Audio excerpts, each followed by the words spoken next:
Ok. Bom, então, boa tarde. Quer começar, Zerati? Desculpe.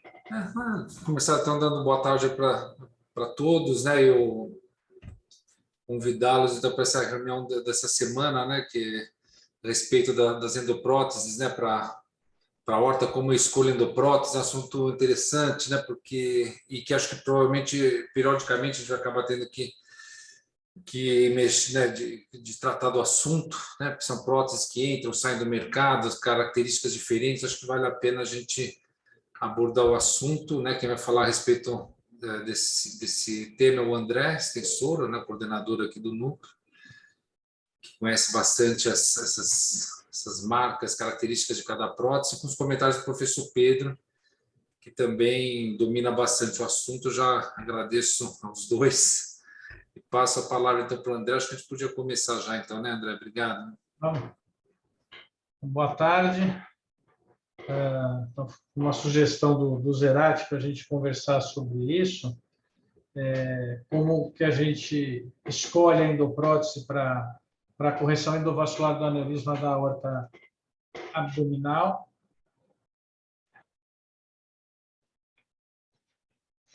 Eu não tenho nenhum conflito de interesses.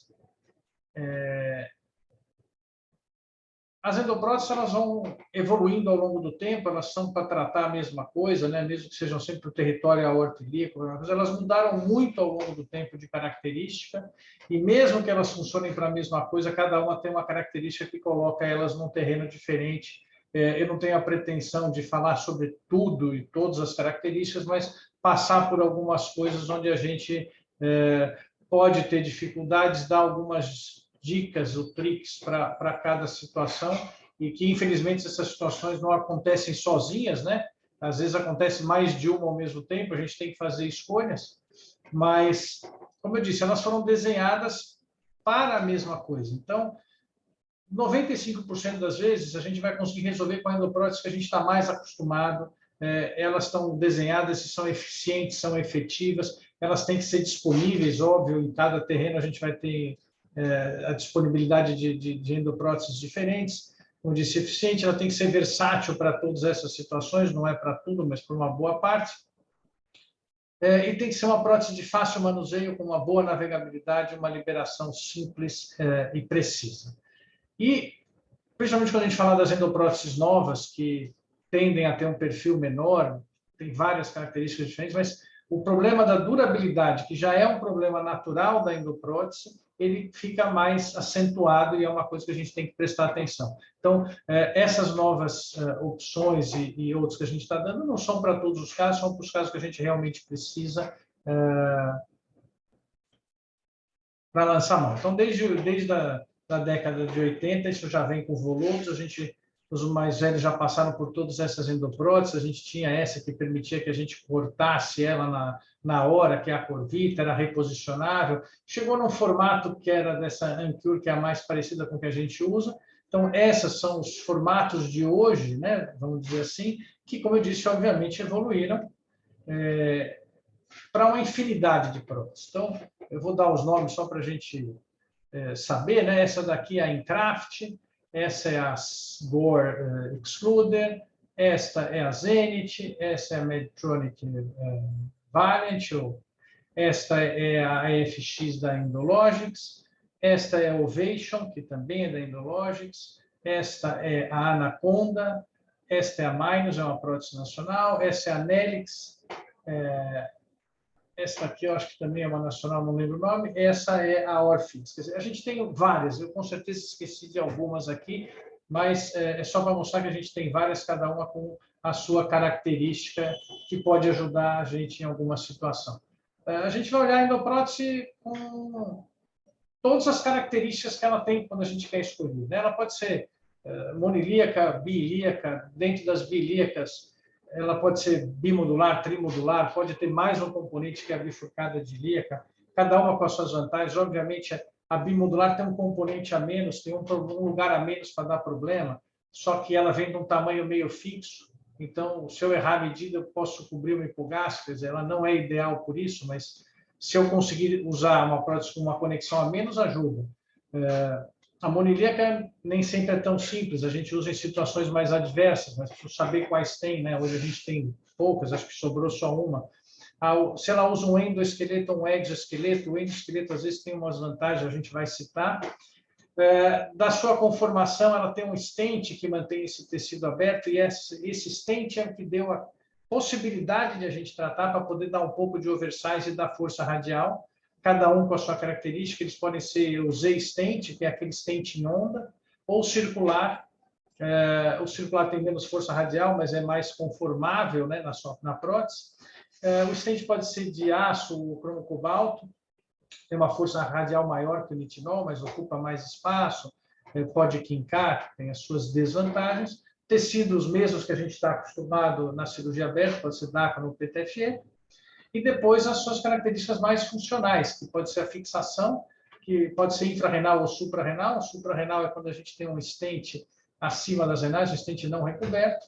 Ela pode se fixar exclusivamente pela força radial, por aposição, mas pode ter também uma fixação ativa, que são barbelas, seja no stent não recoberto, seja no tecido. Essas, basicamente, a gente coloca a endoprótese começando na artéria renal e terminando para baixo, complementando ela para baixo para as ilíacas. Ou a gente tem um outro tipo de fixação que é chamada de fixação anatômica, que é a da FX endológica, em que ela senta na bifurcação da aorta. Teoricamente, ela é mais estável, e daí para cima eu vou completar com o outro componente. Então, em vez de completar para baixo, eu completo para cima. Hoje a gente tem as próteses reposicionáveis, não são todas, mas é um requisito bastante interessante em várias situações.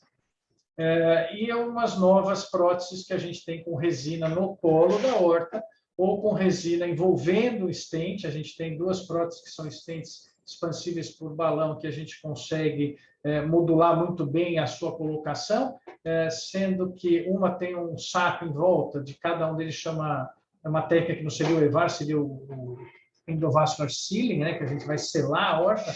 O aneurisma continua lá, a gente só preenche o espaço. Ele tem esse saco que chama endobag, e eu encho, a gente vai mostrar isso, ele de resina, ou então a altura, que é um kissing stent in D, também vamos mostrar aqui com algumas aplicações. Então, obviamente, é o que eu disse, quando a gente olha as indicações da indústria, e se a gente se ativer a ela, 95% das vezes a gente resolve com a prótese que a gente está acostumado. E aí a gente tem algumas colocações da indústria com relação a colo proximal, colo distal e etc. Basicamente, assim, o ideal é que eu tenha um colo proximal maior do que 15 milímetros, um diâmetro menor do que 31 e um ângulo de 60. Menor do que 60, perdão. Um colo não cônico, não calcificado e sem trombo. Bom, esse é o mundo da indústria com o resultado ideal que eles mostram de sucesso absoluto e durabilidade. Não é a realidade que a gente encontra na maioria das vezes. Seria bom. Aqui, só para dar um exemplo, o que acontece quando eu tenho um colo menor do que 10 milímetros, né, ou 10 ou menor, eu tenho 5 vezes maior chance de uma reintervenção precoce e tardia, praticamente 5 vezes, com 4 vezes e meia a chance dessa reintervenção ser por um endolique tipo 1. Quer dizer, mesmo que eu consiga fazer durar, mesmo que eu consiga não vazar no momento, tardiamente ela acaba vazando. Colos entre 10 e 15, que às vezes a gente quer tratar de forma endovascular, o doente não é um bom candidato para outras opções, como cirurgia aberta, não. A gente tem a opção de usar a fixação suprarrenal e fixação ativa. Então, aqui eu estou mostrando as próteses já conhecidas, né? Medtronic, PUC, com stents não revestidos suprarrenais, com barbelas, que é o que a gente está vendo aqui, que provavelmente já resolve 90% dos problemas nesses colos mais limítrofes. A gente ainda tem outras opções, como, por exemplo, as endoâncoras, para melhorar essa fixação ativa nessas situações, e uma técnica que chama CUFA, que eu coloco um outro cuff fazendo um funil, aumentando este colo e fixando ele com as endoâncoras, né? Eu posso fazer só isso, ou fazer isso para alongar o colo com um cuff com stent suprarrenal, e aí eu tenho uma superfície maior de aposição. Esse é o dispositivo da endoâncora. Eu não vou entrar muito em detalhe, mas a gente só está reforçando a fixação ativa. Ele é bastante simples de usar. Não sei se ele resolve muito dos casos de vazamento, mas profilaticamente é o que muita gente está preconizando. Então, acho que ele tem que estar no armamentário da gente.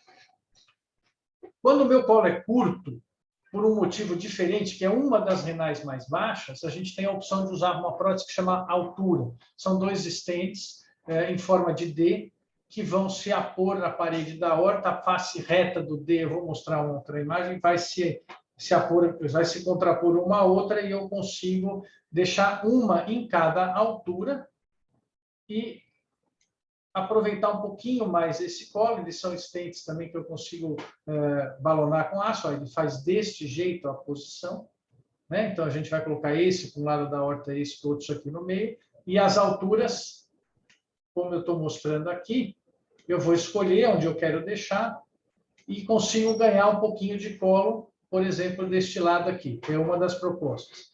A gente não tem muita experiência com isso para dizer a durabilidade a longo prazo, mas é uma coisa que está no nosso armamentário. Aí nós vamos para o diâmetro da aorta, né? Diâmetro sempre menor do que 31 é o que se preconiza. A gente tem as endopróteses hoje até 36, mas o exemplo do que acontece é assim: se eu comparar colos entre 28 e 31 com menores do que 28, eu tenho uma resolução bem boa, bem parecida. Agora, se eu for para colos maiores, eu já vou ter, por exemplo, comparar os colos com mais de 31 com os menos de 28, 5 vezes maior mortalidade, 4 vezes e meia maior chance de expansão do saco. Às vezes eu consigo um resultado com pouco vazamento imediato, mas tardiamente eu tenho que reintervir. Quer dizer, não adianta. Se eu não fizer no começo, no fim eu vou acabar tendo algum tipo de endolique. A grande maioria dessas reintervenções é por endolique tipo 1. Aqui são basicamente os mesmos dados, mostrando que se eu comparar com menos de 28 com mais de 28, eu tenho o dobro de problemas de reintervenção, mas se eu pegar os com mais de 31, eu já tenho, 5 vezes mais complicações de mortalidade e 4 vezes mais reintervenção. Ou seja, 31 é um número que deve já jogar a gente para outro tipo de correção. Entre 28 e 31 a gente usa as outras armas que a gente tem, né? Que seria a tal da fixação suprarrenal, a fixação ativa, e eu posso considerar ser um doente jovem que tolera bem se eu quero fazer aberta ou outra técnica, como eu disse.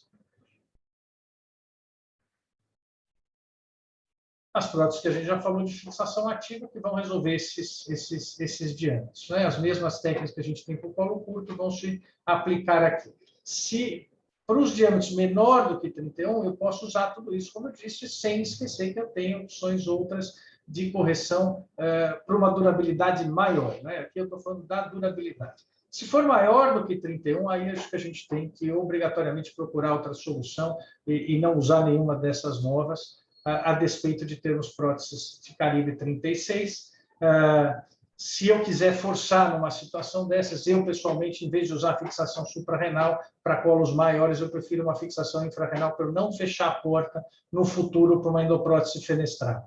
Então, aí a gente tem a Gore, a gente tem a Orfix e a Anaconda, que se conformam bem nesses colos. Aqui são stents curtinhos, aqui circulares, e a gente consegue, sem ter o stent suprarrenal, preservar aquela aorta para que eu possa usar depois uma fenestrada ou uma ramificada.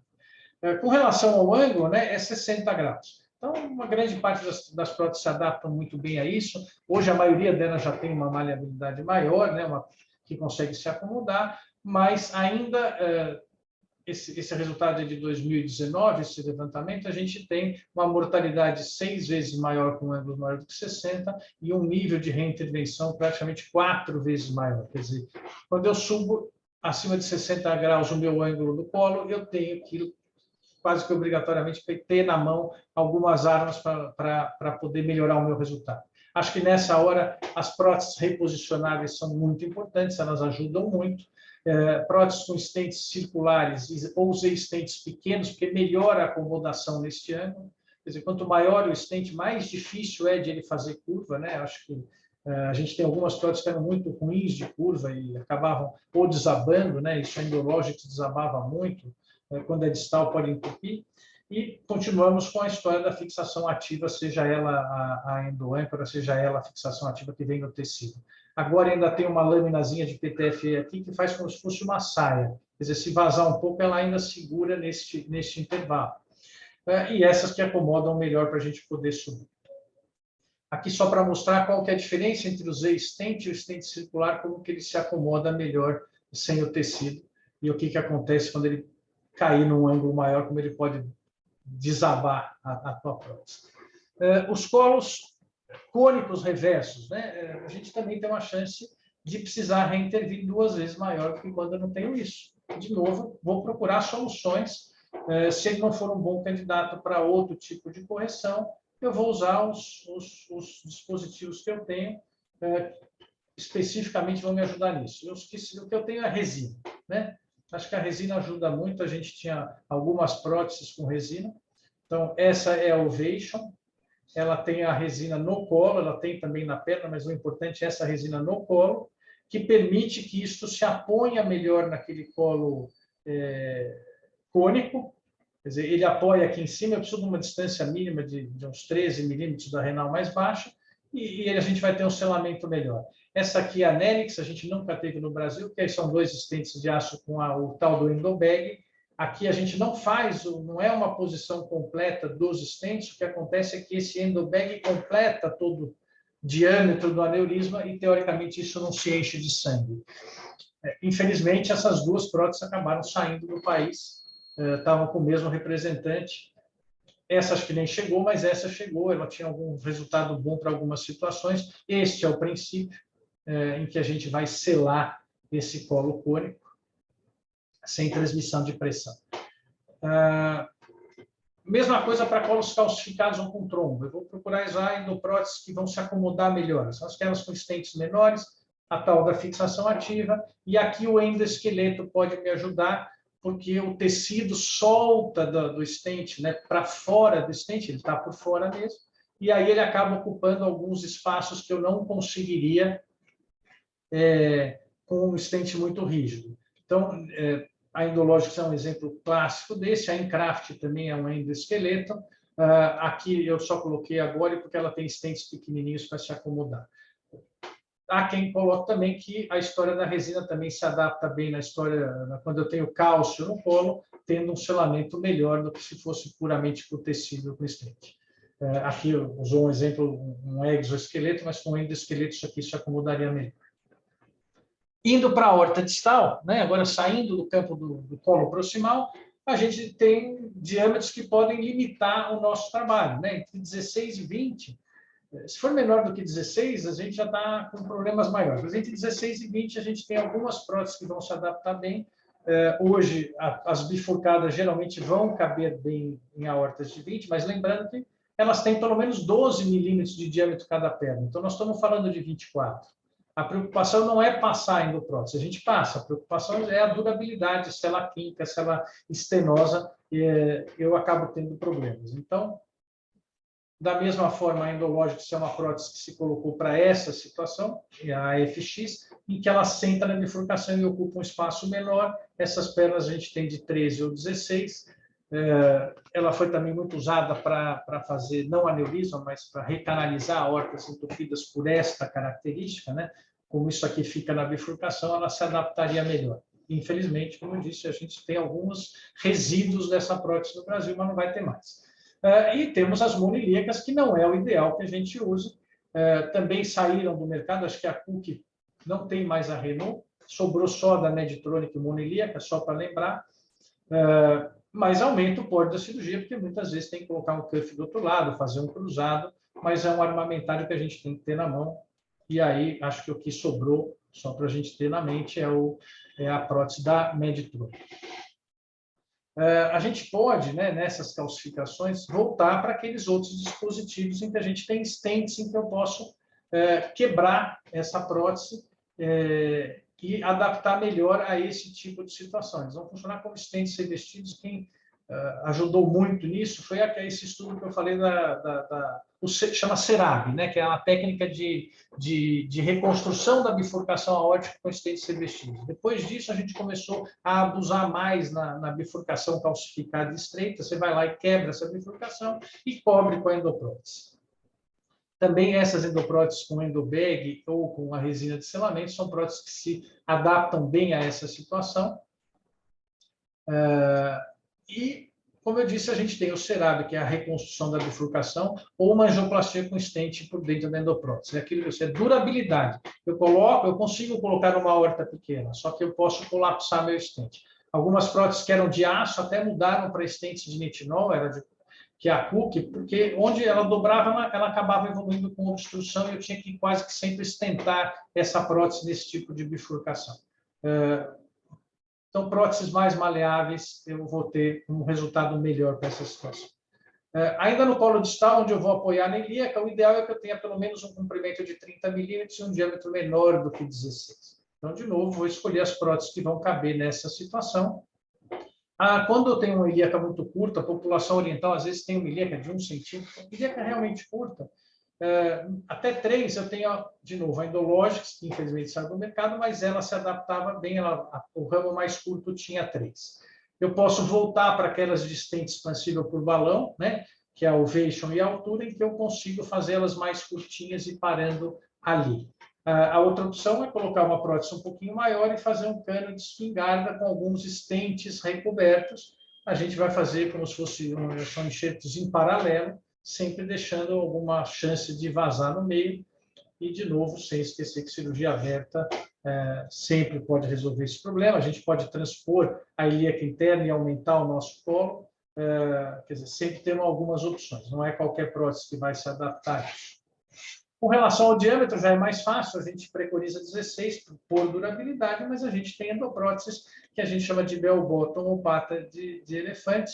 Isso tem praticamente todas as empresas, eu coloquei este exemplo, mas a gente tem em praticamente todas as empresas. Hoje a bell bottom vai até 28 milímetros, não esquecendo que quando eu conversei do colo proximal, eu já falei que 28 milímetros era um bom cutoff para os melhores resultados. Então, se 28 é um cutoff para a aorta proximal, isso aqui não deve ser o nosso padrão de correção. Ainda vai para 28 para doentes que a gente não tem outra opção, pela gravidade, seja lá pelo que for. E entre as outras opções, a gente ainda tem as endopróteses bifurcadas de ilíaca. Aqui eu coloquei o exemplo da Zebis da Cook. Esta é a Iliac da Jotec, e agora acabou de lançar o Iliac Branch Device, que se adapta a outra endoprótese. Só de característica a gente entender, essas duas foram feitas para completar endopróteses de aorta, então elas têm diâmetros muito fixos. Essa é sempre 12 proximal, então para um aneurisma de ilíaca isolado não serve. Essa aqui é sempre 20 proximal, ou seja, também é bem grande. A ilíaca eu vou de 12 a 18 esse proximal. Então, eu consigo selar alguns aneurismas isolados de ilíaca, só para a gente ter isso. A outra coisa é a tortuosidade dessas ilíacas. Algumas próteses se propõem a fazer essa tortuosidade melhor, são o que a gente já falou, dos stents circulares, mas tem algumas que se propõem para ilíacas bem pequenas, entre elas a ovation de novo, até para ilíacas de 5 milímetros, né? Não só pela tortuosidade, mas para ilíacas de 5 milímetros. Na tortuosidade, de novo, os stents circulares vão nos ajudar. Essa Orfix, esta Anaconda. E aí os nossos problemas de acesso, né?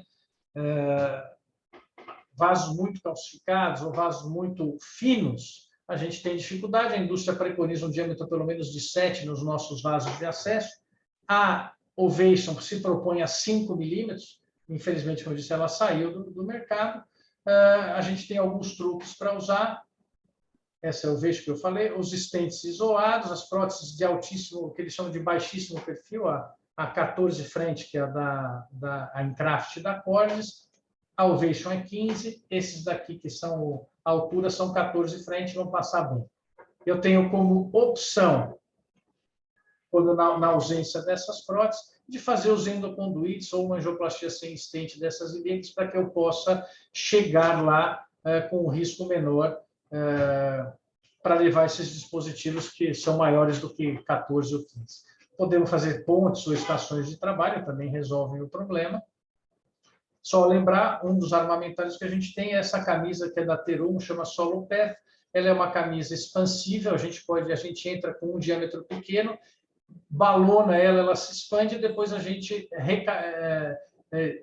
diminui, colapsa ela de volta e eu consigo entrar e sair com um diâmetro menor de camisa. Isso é só para a gente ver, ó, ela entra pequenininha, eu consigo trabalhar com ela num diâmetro semelhante às demais e depois eu colapso de novo para retirar. Então, eu saio de 11,5, por exemplo, para até 17 frentes e na retirada para 14. Aí eu vou até o 15,5, vai até 24 frentes dilatadas. Quer dizer, isso ajuda muito. Eu entro em ilíacas pequenas e dilato lá dentro, depois colapso para retirar. Então, como eu disse, a gente evoluiu muito, mas a gente ainda não tem ainda prótese que atende a toda e qualquer circunstância, né? Quer dizer, ela anda como um carro, navega, voa, isso aí a gente ainda vai ter que gramar um pouco. Mas cada uma desses truques pode ajudar a gente na solução desses problemas. Desculpa me alongar, muito obrigado. Acho que dá para a gente discutir bastante coisa. Obrigado, André. Parabéns pela apresentação bastante clara, era bem isso mesmo que a gente tinha imaginado quando decidiu o tema. Vou passar a palavra então para o professor Pedro, né, para os comentários. E como a gente convidou só o professor Pedro, né, como comentador, debatedor, aí na sequência da aula, acho que tem um conforto em relação ao tempo. Então, professor Pedro, por favor, a gente pode começar suas colocações, seus comentários. Obrigado por ter aceito o convite. Obrigado eu pelo convite. Eu também não vou me alongar muito para poder dar espaço para o debate em seguida dos colegas, dos 18 colegas que estão conosco. Bom, eu estou adorando. O André fez uma apresentação muito abrangente, colocou praticamente todas as coisas, o que é próprio dele. Ele tem uma experiência muito grande com esse assunto e também com essas próteses. Eu costumo brincar nas nossas clínicas, quando eu preciso de alguma informação sobre tamanhos, tipos, características para um caso, eu falo com o André, eu brinco que ele é a minha enciclopédia de endopróteses. Não é um dicionário, é uma enciclopédia, porque no dicionário você tem só os verbetes e uma definição breve, e ele entende profundamente cada uma e tem experiência com todas essas diferentes situações. Então, ficou bem abrangente tudo que ele falou, é o que a gente enxerga mesmo. Eu vou ressaltar alguns pontos que ele tocou, mas não ressaltou, então, graças a Deus que me sobrou alguma coisa para ressaltar. Um dos pontos é o seguinte, ele disse, tem a maioria das endopróteses conseguem resolver 90% dos casos. E, de fato, conseguem. Em outros casos, você vai precisar de uma outra que você não é que você usa sempre.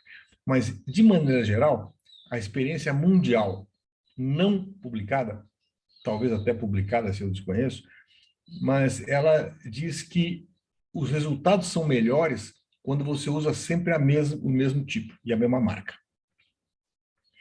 A cirurgia endovascular, ela tem uma sequência de eventos, são 50, 60, 70, 80 passos. Desde passar o guia, trocar o guia, passar o cateter, passar a medir, trocar pelo guia mais rígido, voltar a fazer. E, claro, a cirurgia aberta também tem uma sequência de passos, mas na cirurgia aberta a sequência se movimenta de uma forma um pouco mais lenta. Quando você vai fazer uma anastomose, uma aorta infrarrenal, por exemplo, você demora algum tempo e não é infrequente a gente ver o cirurgião comentando o caso ou ensinando, ou conversando sobre o assunto enquanto faz a sutura. A cirurgia vascular, os passos são muito sequenciais e muito rápidos e se sucedem com muita velocidade. Isso exige uma automação do cirurgião para se acostumar com aqueles passos. Pequenas diferenças de próteses, como, por exemplo, uma que tem solta primeiro em cima, depois embaixo, outra que solta ao contrário, outra que solta só em cima, não precisa soltar embaixo, outra que tem que tirar um fio que tem uma rosquinha para você desrosquear, outra é um fio que encaixa, outras que tem a bifurcação mais alta, a bifurcação mais baixa. Pequenas diferenças de fabricação, de concepção da prótese dentro de uma mesma ideia, elas fazem muita diferença para você automatizar os procedimentos e os passos todos que você tem para fazer. Então, eu não tenho a menor dúvida de que o indivíduo, qualquer que seja a escolha dele, o colega, se puder usar sempre ou sempre que possível, a mesmo tipo, a mesma marca, os seus resultados são melhores. Não é necessário fazer um estudo randomizado. Isto é simplesmente senso comum. Porque qualquer atividade manual ou técnica humana, ela é melhor se você padroniza e usa sempre o mesmo tipo de máquina, de produto ou de instrumento. Na cirurgia aberta também a gente usava sempre os mesmos instrumentos. O Henrique Pinotti dizia, me dá a minha tesoura. Então, isso vale também para o carro que você dirige.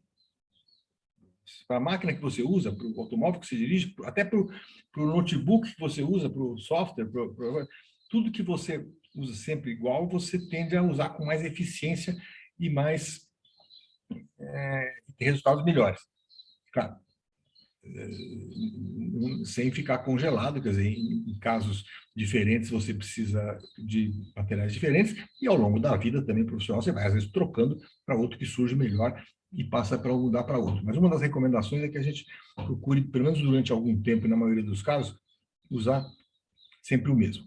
Infelizmente, isso ficou difícil com os planos de saúde, porque os planos de saúde com apoio da ANS criaram um sistema em que ele escolhe a próxima, e não você. Você pode dar 3 opções e ele escolhe a que você vai fazer.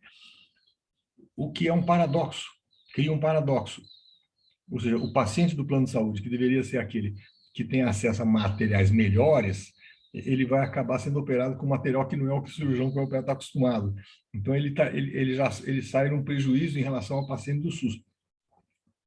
Porque é um sistema que foi criado e que eu particularmente combati quando surgiu, sem nenhum efeito, porque a minha voz não pregou no deserto, e até hoje combato. Eu acho que o cirurgião tem que escolher o seu material porque ele está acostumado com aquele, com a sua prótese.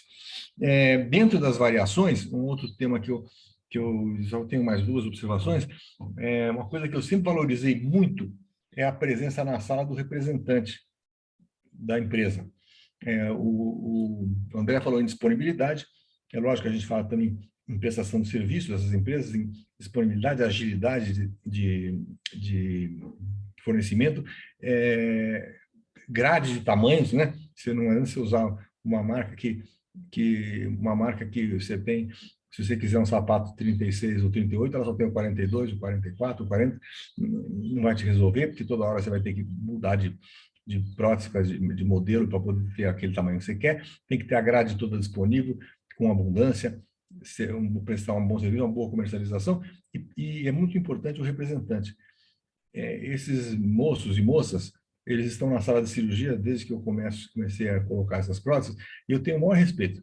Esse pessoal, eles são treinados naquele modelo. Todos os rosquinhas, os fiozinhos, os coisas, os passos, etc., eles são treinados naquele modelo. Então, se não é um modelo que você está muito habituado, essa pessoa é preciosa na sua sala, porque aquele é o modelo que ele está treinado para te ajudar. Então, ele faz realmente uma ajuda muito grande no seu sequência de passos, né? Muito respeito por esse pessoal. Eu sempre agradeço a eles quando termina a cirurgia. E finalmente, para um outro ponto que eu vou levantar para discussão, é a coisa do perfil, né? Diminuição do perfil. Existe uma procura entre as empresas cada vez mais de diminuir o perfil das próteses, das endopróteses, que é uma coisa que, por um lado, é bom e, por outro lado, pode não ser bom.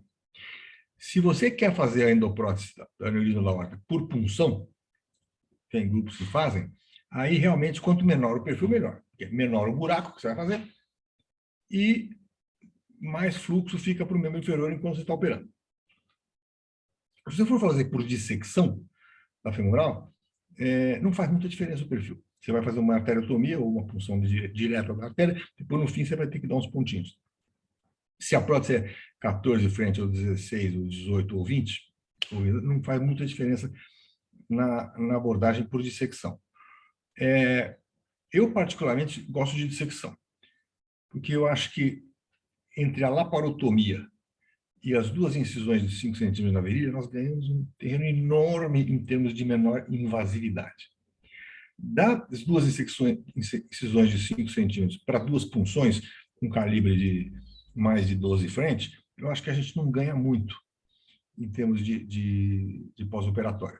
Essas punções elas sim, você pode comprimir, tem os dispositivos de fechamento, mas vai exigir que o dente fique em repouso durante várias horas, ali, e tem na literatura, está cheio por isso, você pode ler, também complicações do tipo sangramento, pseudoneurisma e etc. E tal. Então, o ganho, eu acho, da punção não é muito grande para o paciente.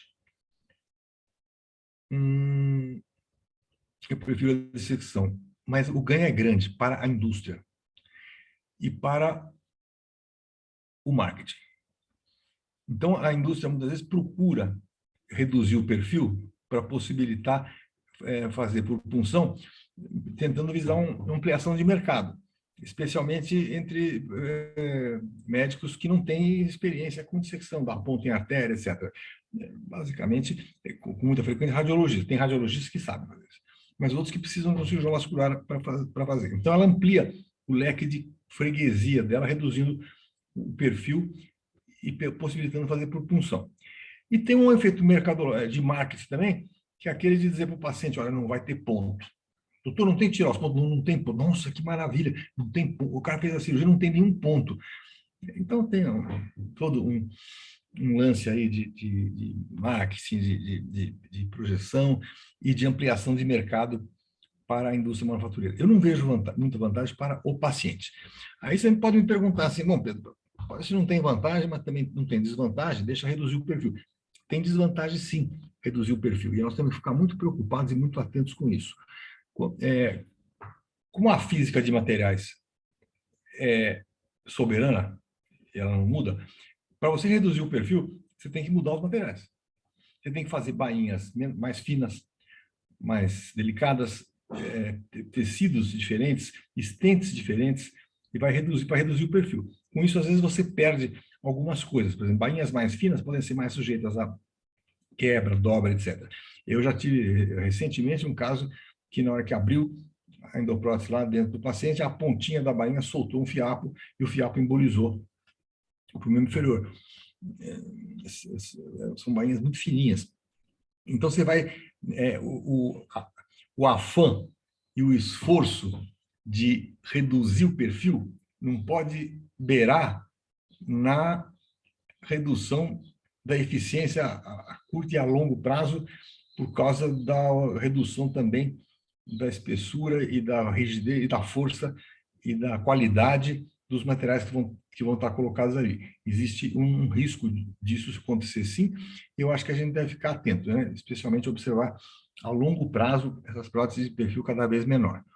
É claro, tudo é possível, a gente pode chegar, né, a situações em que se consiga reduzir o perfil sem prejuízo da eficiência e da durabilidade da prótese.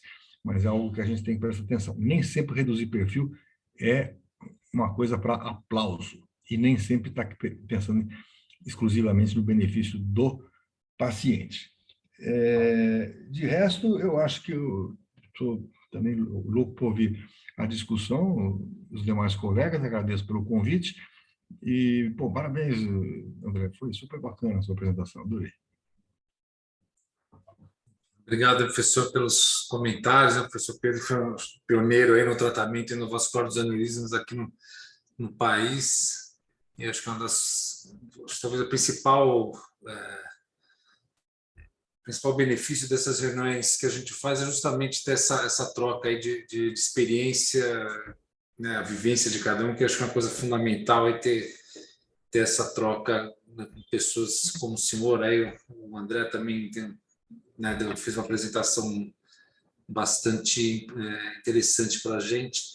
Eu queria abrir, então, para as discussões. Só antes eu queria fazer uma pergunta, porque a gente tem até trabalhos já saindo, é uma coisa, acho que tem sua lógica também, até instintivo, de que para o tratamento endovascular, quanto menor o aneurisma, eu acho que melhor o resultado, né? Acho que a prótese fica mais estável, né, num aneurisma de dimensões menores. Não sei, professor, você acha que a tendência com a evolução aí da cirurgia endovascular é a gente operar aneurismas menores do que aqueles diâmetros que a gente tem, né, 5,5 para homem, 5 para mulher, ou a gente corre o risco de estar tratando muito aneurisma que a gente não trataria se mantiver os parâmetros atuais? Você vê alguma vantagem, de repente, a gente eventualmente começar a tratar esses aneurismas menores pensando nessa maior estabilidade da endoprótese em aneurismas de dimensões menores? Vejo sim, mas infelizmente não é possível. Sim, claro, você tratar um aneurisma menor num paciente que tem uma expectativa de vida longa, tanto pela endovascular quanto pela aberta, mas principalmente pelo endovascular, muito provavelmente o resultado a longo prazo é melhor, porque, claro, vai ser mais fácil de fazer e também a prótese fica mais estável no aneurisma menor. A gente sabe que os grandes aneurismas, os enormes aneurismas, a incidência de endolix tardios por movimentação da prótese, de ramo, isso é até muito maior. Então, é claro que sim. Agora, infelizmente, é impossível, porque hoje nós vivemos a época das diretrizes. E as diretrizes, na maior parte das sociedades internacionais, elas são feitas por consenso de experts, baseadas em literatura, mas como não é evidência para tudo, acabam sendo feitas por consenso de experts. E os experts geralmente são pessoas clássicas, idosas, experientes, que tendem a repelir ideias novas. E essas diretrizes, consensos geram diretriz, as diretrizes geram o sua defesa jurídica, em caso de dar qualquer problema. Então, você não pode encostar num aneurisma de 5 centímetros num homem com expectativa de vida longa, corrigir, embora muito provavelmente, a gente não sabe, porque não foi feito, a gente muito provavelmente possa ser melhor para ele, sim. Mas não foi feito esse estudo e não será, porque as próprias diretrizes já impedem que você faça o estudo, né? É complicado, mas na ideia você tem razão, sim, Zelete. Bom, alguém tem mais algum comentário, alguma questão? Doutor Júlio? Vou pegar só um gancho do professor, desculpa, Júlio, já te passo. Com relação a repetir, a usar sempre o mesmo dispositivo, talvez a gente não tenha isso exatamente publicado, mas a gente tem publicado que o resultado do tratamento endovascular lá atrás, quando começou, ele melhorava substancialmente a partir do momento que se tinha mais do que 50 casos por ano, né, na formação do cirurgião. Então, quer dizer, se esse número existe só para a técnica, com certeza a gente vai conseguir extrapolar isso para aquele dispositivo onde a pessoa se acostuma. É o que o senhor disse. Embora eu consiga colocar várias coisas de vários dispositivos, cada um se libera de um jeito, cada um tem uma medida, cada um tem um truquezinho. Se o representante não estiver na sala, você não vai lembrar qual fio que você puxa primeiro, qual que entra depois, solta. Então, realmente, isso faz diferença. É intuitivo. E é intuitivo, né? Não é intuitivo. Você tem melhor resultado. O carro que você usa vale para o carro, vale para a raquete de tênis. Talvez o Júlio vai comentar, talvez vale para violão. O violão que você usa é intuitivo. Tudo que você usa de instrumento, quanto mais você fica constante, melhor você tem o resultado.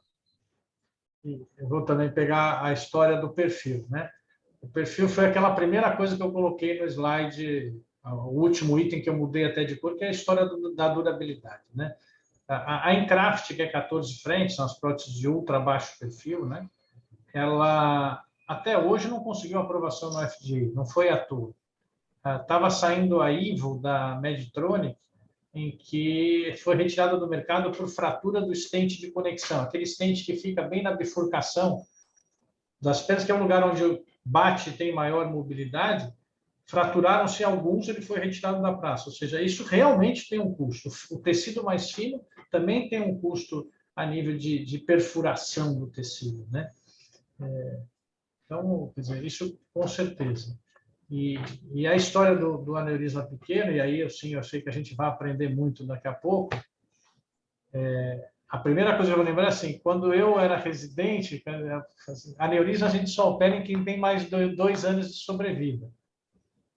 E isso hoje a gente vê indicações muito complexas por causa da endo, ainda que a gente deva indicar mais cedo, mas isso aí eu vou começar só para jogar a discussão. Desculpa, Júlio. Acho que o Calheuche levantou a mão. Quer fazer um comentário, Calhão? Não, primeiro passa a palavra para o Júlio, depois eu tenho 2 perguntas. O Júlio, primeiro, por favor. As minhas são perguntas. Desculpa, não viu. Obrigado, Júlio, boa tarde. Por favor, desculpa. Boa tarde a todos. Depois dessa enciclopédica apresentação do André, mostrando as diferentes opções que existem no mercado, E, claro, há sempre oportunas... o sempre oportuno do Pedro, sempre observações oportunas e pertinentes, que a gente sempre aprende muito. Mas, voltando, então, ao leque de possibilidades, com tantos tipos, né? Mais de 15 tipos de endopróteses, mas a dificuldade em ter isso no momento em que a gente precisa. É difícil isso na prática, né? Como adquirir experiência suficiente em cada uma delas, com um número que não precisa ser 50, mas pelo menos uns 20, enfim. E nesse ponto eu estou plenamente de acordo com o Pedro, que, se possível, se pode adquirir experiência com uma delas, pelo menos, que é o meu caso, né? Não porque não queira aprender a manejar as demais, mas é que a situação não permite isso, né? Eu diria que num hospital como hospital-escola, né? Hospital das Clínicas, você teria essa possibilidade. Mas, na prática, assim, para todos, não funciona dessa forma. Você não tem essa possibilidade, até por causa dos inconvenientes do ponto de vista econômico. Entra em jogo também a liberação por parte dos convênios, enfim, é quase que inviável, né? E me reporto a um comentário em determinado momento, anos atrás, em que eu apresentei a minha casuística de tórax abdominal, o Alexandre, já com um bom número também na época, e estava presente o Coselli. No fim, ele disse o seguinte: vocês que têm uma casuística menor têm que adotar a seguinte estratégia, digamos assim. Vocês devem fazer sempre da mesma forma, para que vocês se habituem e, pela repetição do ato, você possam ter experiência no manejo do tratamento tóraco-abdominal. Acho que isso é relativo também, né? Porque os tóraco-abdominais sempre se apresentam de forma diversa. Em relação, e voltando agora a essa correlação que tentei estabelecer, o princípio é que é importante você adquirir experiência em determinada endoprótese e, claro, a presença deste representante é fundamental. Exatamente como disse o Pedro. Você se acostuma com o manejo, com os tempos, e isso acaba facilitando e trazendo benefício para o paciente, principalmente, que é o nosso objetivo maior. E também concordo com o Pedro que duas incisões inguinais, até porque eu também não tenho experiência com os implantes por punção, eu me sinto muito confortável e tenho a nítida sensação que estou num momento assim muito bom, acompanhando o desenvolvimento dessas técnicas endovasculares. O seu violão é diferente dos outros? Pode trocar ou não? O meu violão é único, porque foi por mim escolhido há uns 30 anos. Dos 7 que eu ganhei, um deles é da minha preferência. Por acaso, eu que escolhi aqui em São Paulo, mas ele é espanhol. Ele é único. Não tem comparação. Jorge? Sabe, isso facilita muito. Se eu vou tocar em outro violão, eu estranho. Eu sinto a falta do meu violão, né? Então, não tem por outra. Eu, quando estou fora e vou tocar um violão, pode ser o melhor, como eu já tive oportunidade. mas se não é o meu, eu até me permito errar. Com o meu, não.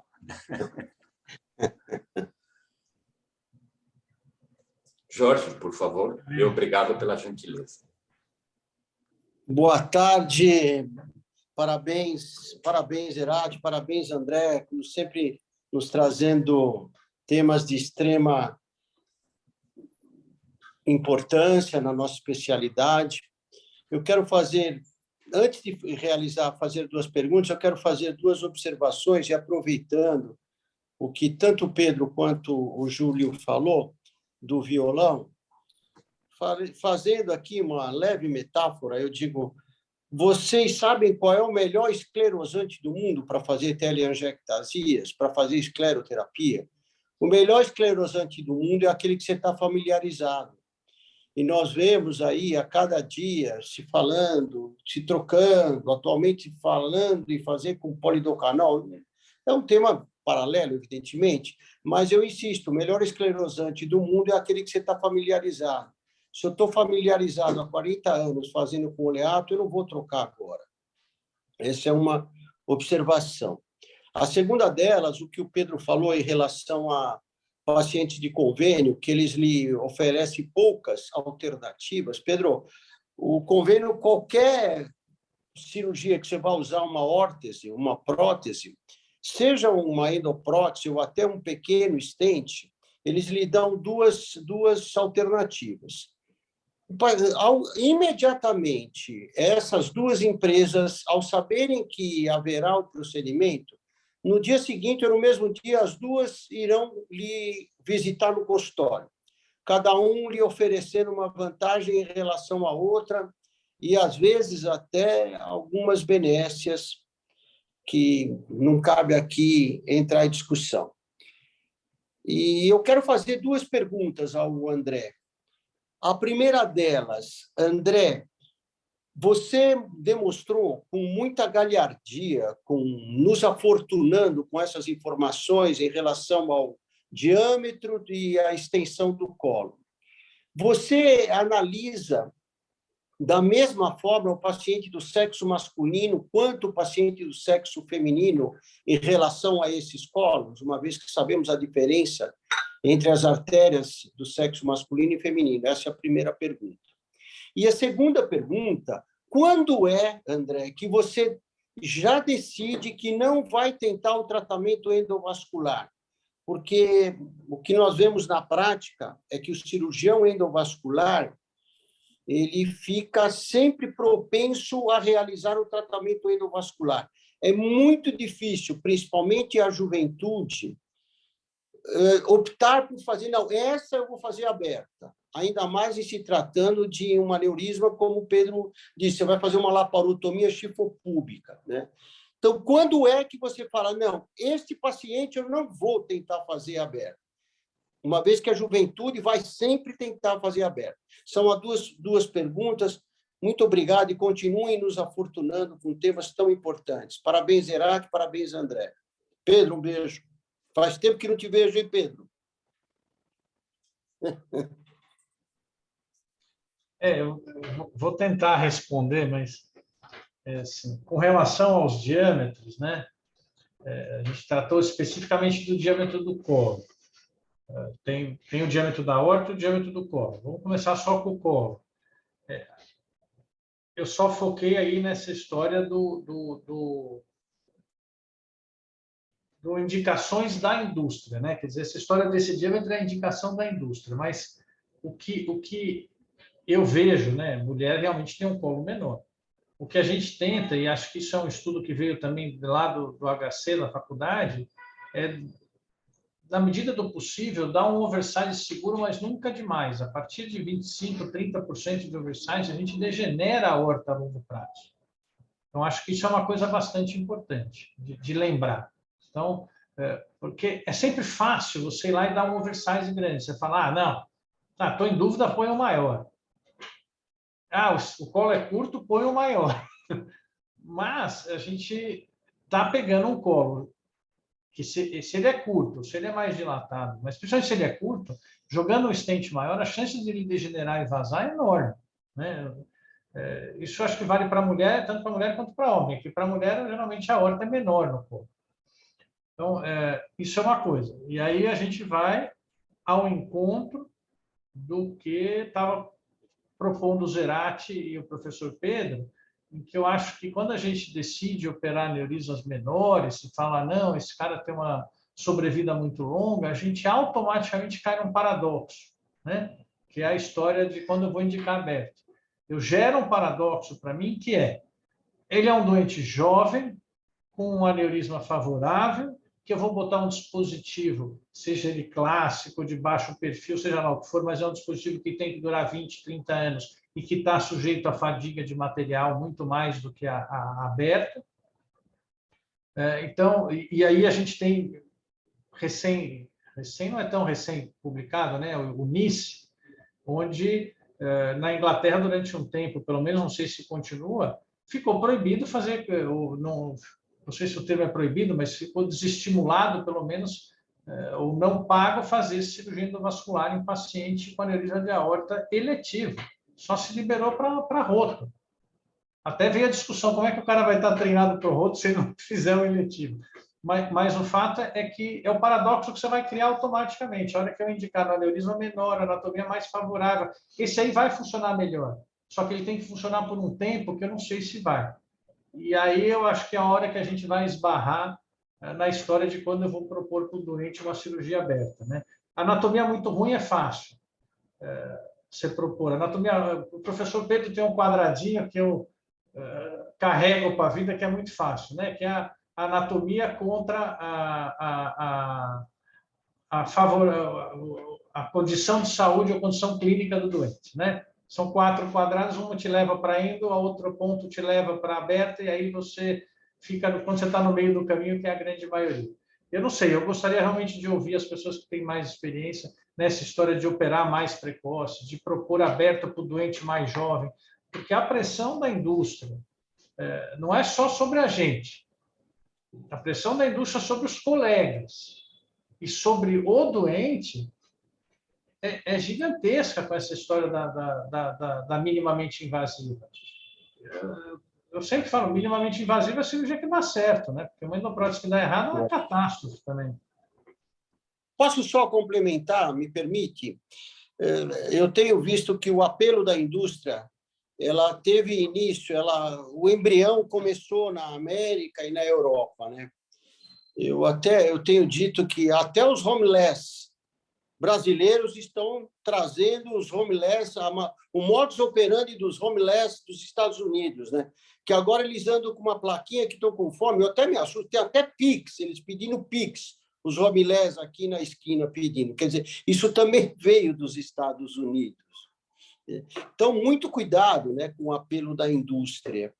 E André, ficou uma dúvida em relação à minha pergunta, em relação ao colo e ao diâmetro. Quando é que você fala, não, esse doente, eu estou falando especificamente em relação ao diâmetro e a extensão do colo. Quando é que você vai dizer, não, esse doente eu vou fazer aberta?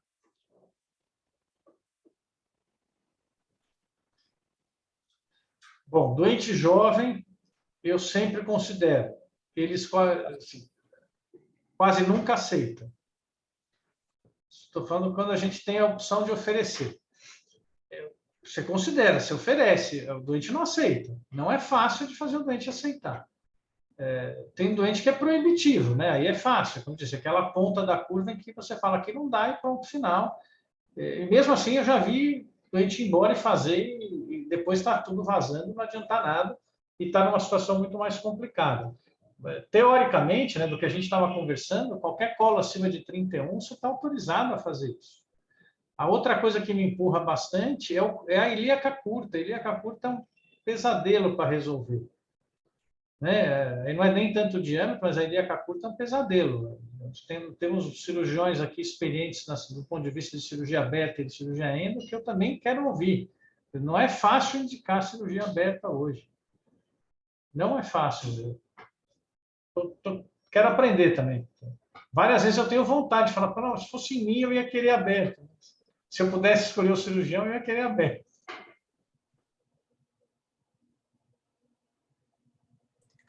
Posso fazer uma pergunta? O doutor Júlio. Para o André e para o Pedro. Quando o Pedro fala de uma indicação mais precoce para endo, né? Qual seria esse diâmetro, Pedro? Primeiro.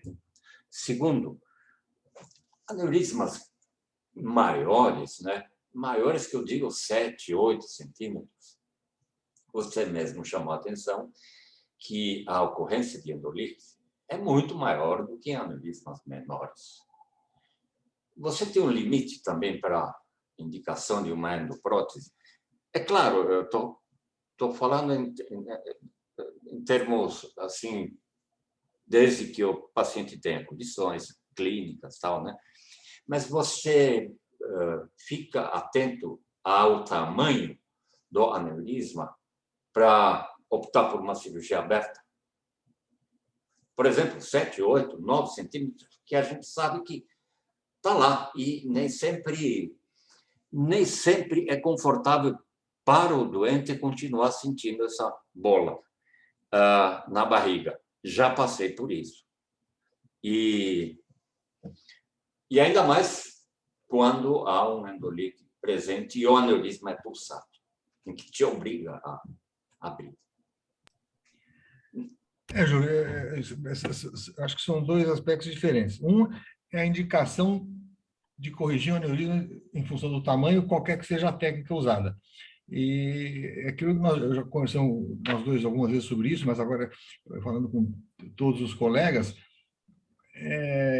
qual é o mínimo que o Pedro Puech indicaria para operar um aneurisma? Se não houvesse judicialização, se não houvesse diretriz, se não houvesse nada.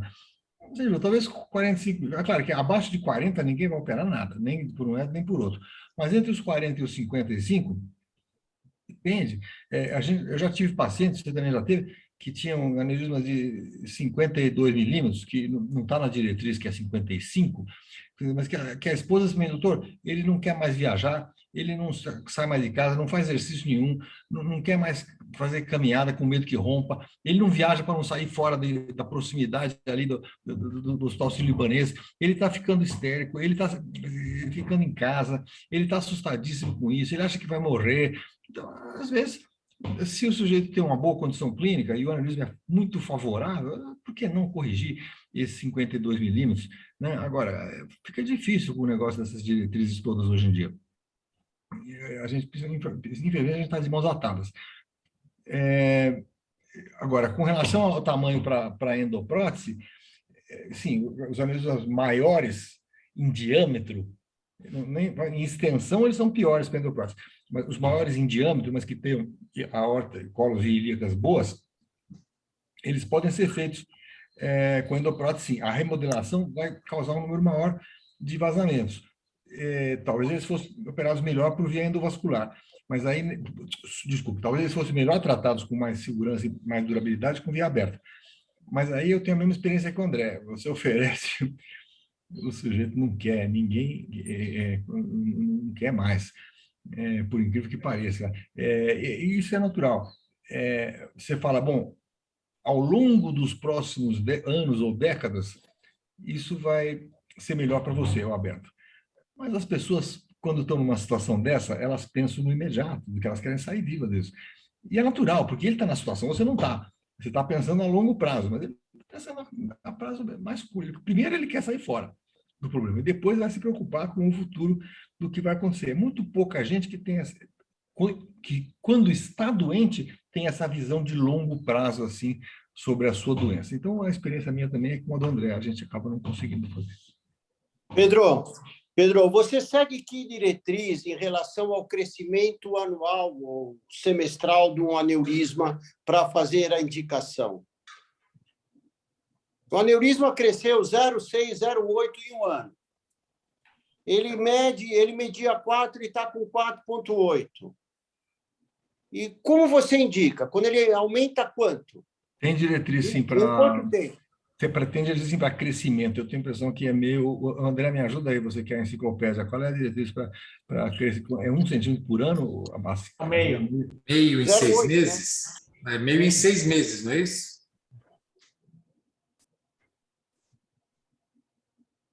Que é pouco, porque meio centímetro, 0,6. 0,6. meio centímetro está quase dentro da margem de erro de trocar de aparelho, né? Mas ele vai atingir que diâmetro para você indicar, André? Ele tinha 4, aí em 6 meses ele foi para 4,5. Em mais 6 meses ele foi para 4,8 ou 5. Quando é que vocês vão indicar? Esse Em geral, a diretriz indica acima de 55 milímetros ou acima de 50 se houver ou tenha havido um crescimento de, como falou aí, 6 em 6 meses. Ninguém indica com 3, com 3,5 porque subiu de 3 para 3,5. Claro. Mas eu também faço coro com o professor Pedro e acho que com o Júlio também. A partir de 4,5 tem doente que eu considero corrigir. E se esse de 4,5 cresceu para 5, eu proponho. Cara jovem, com condição, eu proponho. Eu acho que aí tem uma coisa que sumiu da literatura, mas que também era bem presente antes, assim como a história da sobrevida de 2 anos, que é que você tem que ver o seu resultado. Dependendo de onde você está autorizado a indicar. E dependendo de onde você está, você não está autorizado a indicar nem com 6 centímetros. Aí acho que você tem que colocar na balança. Outra dica que eu dou sempre para os mais jovens, aqui não tem, porque aqui é um grupo de veteranos, mas mais jovens é o seguinte: geralmente você acompanha esses anéis pequenos com ultrassom, né? Quando ele chegar em 52 milímetros, se você achar que o doente está muito aflito e que precisa operar, pede uma tomografia, porque a tomografia sempre dá mais.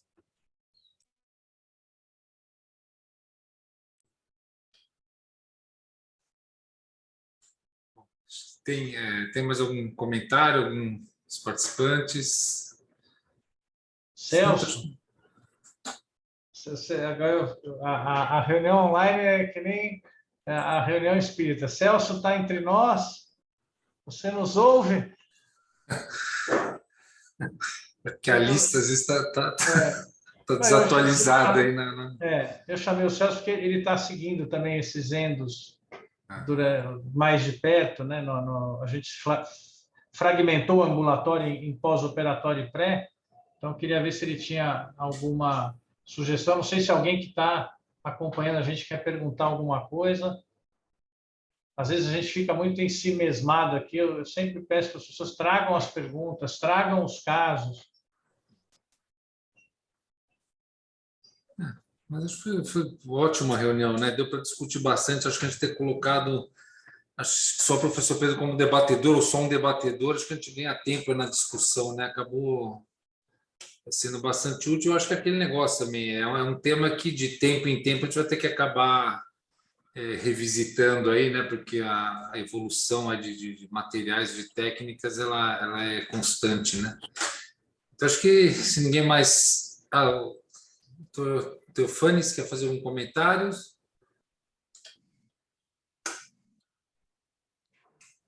está com a mãozinha levantada, não sei se ele... Acho que não, né? Então, acho que a gente pode encerrar, então, né? Vou só deixar aberta aquela história de as pessoas trazerem casos, trazerem sugestão de temas. Eu acho que hoje a gente tratou um muito bom, que é essa história da indicação precoce, do NICE, né? Que está contraindicando cirurgia aberta em aneurisma eletivo. Eu acho que isso é um tema bacana.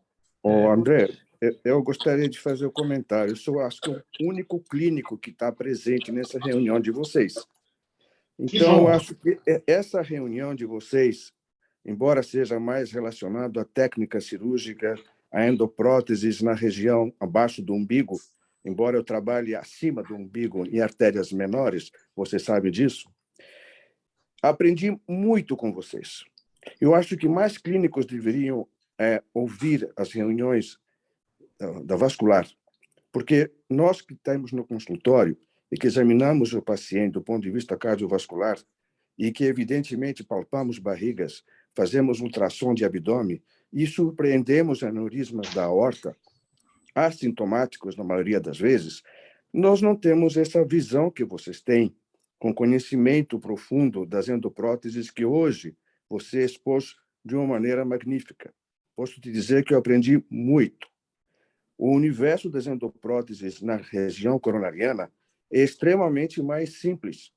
Nós temos algumas que a gente pode optar, só que não é essa diversidade anatômica que vocês observam, que vocês têm e que lidam. E que isso me trouxe um enorme aprendizado, ouvindo o Dr. Pedro, ouvindo todos vocês, o Júlio, etc., você também, e acho que vocês deveriam divulgar essas reuniões, atraindo muito mais os clínicos, porque vocês recebem os pacientes, recebem com diagnósticos, não digo já feitos, mas pelo menos com imagens que são fundamentais para você escolher o tipo de endoprótese que você vai colocar, assim como nós fazemos nas coronárias, quando eletivamente escolhemos qual é o material a ser utilizado. E, evidentemente, o resultado será muito melhor para aquele que entende desse material, principalmente nessa quantidade enorme de opções que vocês têm. Parabéns pela reunião, aprendi muito.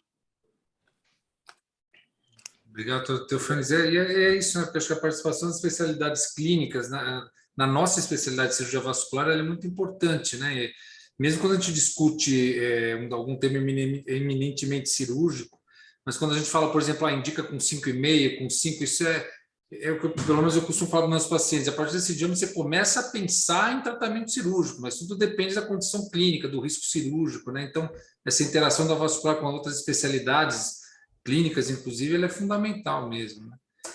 E acho que, como o André falou também, né, pensar algum tema aí de sugestão, se alguém tiver para a gente. Eu não sei se alguém não tiver no nosso grupo de WhatsApp, podia falar com o André ou comigo para a gente incluir, que acho que é um dos canais aí que a gente tem para receber essas sugestões. Então, se alguém aí que está assistindo a gente não tiver no nosso grupo de WhatsApp, sinaliza para a gente incluir. Então, acho que agradecer então ao André, parabenizar o professor Pedro também e a todos que entraram na reunião. É importante para a gente, para o núcleo. E você quer encerrar, André? Como sempre, peço socorro. Primeiro, eu agradeço o Pedro, que sempre traz comentários e reflexões muito pertinentes, tanto do ponto de vista de maturidade como do ponto de vista de percepção do que a gente tem na nossa especialidade. Faço essas palavras para o Júlio também, que tenho certeza que hoje, né, quando a gente está discutindo as limitações de cada uma, na verdade, a gente está discutindo a limitação da técnica. Isso é muito importante, que seja o cirurgião mais sênior que traga, porque é um caminho muito longo para ele ver todas essas falhas. Então, eu agradeço, que só enriqueceu. E, de novo, vou pedir socorro. Quem quiser trazer casos, o núcleo ele está aqui para ser inclusivo, para aumentar a participação de todos, e com certeza todos nós vamos aprender. Quem fala, quem ouve. Então, quem quiser sugerir temas, mesmo que não queira falar, queira que a gente convide alguém para falar, por favor, está aberto, pode sugerir, pode fazer nos comentários. A gente tem deixado filmadas as reuniões no YouTube disponíveis. Então, pode comentar lá, não tem problema. Pode comentar pelo WhatsApp, que eu sempre mando, relembrando as reuniões. Vão ser muito bem-vindas as sugestões e eventuais pedidos para apresentar caso ou qualquer outro tópico. Obrigado. Acho que por encerrar a gravação. Obrigado aí a todos. Aí. Um abraço.